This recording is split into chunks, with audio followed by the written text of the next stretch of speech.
మాజీ ఎమ్మెల్యే వంశీని హైదరాబాద్ లో అరెస్ట్ చేసి విజయవాడకు తీసుకువెళ్తూ ఉన్నారు పోలీసులు. గన్నవరం టీడీపీ ఆఫీస్ పై దాడి కేసులో సత్యవర్ధన్ విత్డ్రా పిటిషన్ వెనుక కొత్త ట్విస్ట్ బయటకు వచ్చింది. 2 రోజుల క్రితం తన అఫిడవిట్ ను సత్యవర్ధన్ వెనక్కి తీసుకున్నారు. అయితే సత్యవర్ధన్ ను కిడ్నాప్ చేసి బెదిరించి ఫిర్యాదు వెనక్కి తీసుకునేలా చేశారని పోలీసులకు సమాచారం ఉంది. దీంతో సత్యవర్ధన్ ను పోలీసులు అదుపులోకి తీసుకుని విచారించారు. తనను కిడ్నాప్ చేసి బెదిరించి ఫిర్యాదు వెనక్కు తీసుకునేలా చేశారని పోలీసులకు తెలిపారు సత్యవర్ధన్. దాంతో వంశీతో పాటు అనుచరులపై కేసు నమోదు చేశారు. అయితే సత్యవర్ధన్ ను కిడ్నాప్ చేసి కారులో కోర్టుకు తీసుకువెళ్లారు. అక్కడ స్పాట్ లో వంశీని కలిసినట్టు సీసీ ఫుటేజీలో రికార్డ్ అయింది. కోర్టు లోపలికి తీసుకువెళ్లి స్టేట్మెంట్ ను స్వయంగా విత్డ్రా చేయించారు వంశీ. ఆ తర్వాత బయటకొచ్చి 10 లక్షల రూపాయలను సత్యవర్ధన్కి ఇచ్చి వైజాగ్ కు పంపించారు.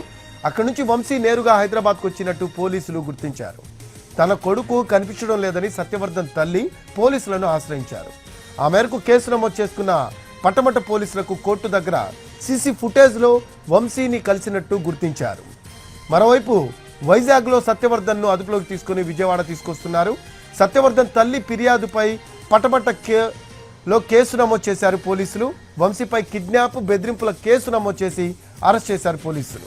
వంశీతో పాటు 5 అనుచరులపై కేసు నమోదు చేశారు పోలీసులు. వంశీపై పలు సెక్షన్ల కింద కేసు నమోదు చేశారు పట్టమట్ట పోలీసులు.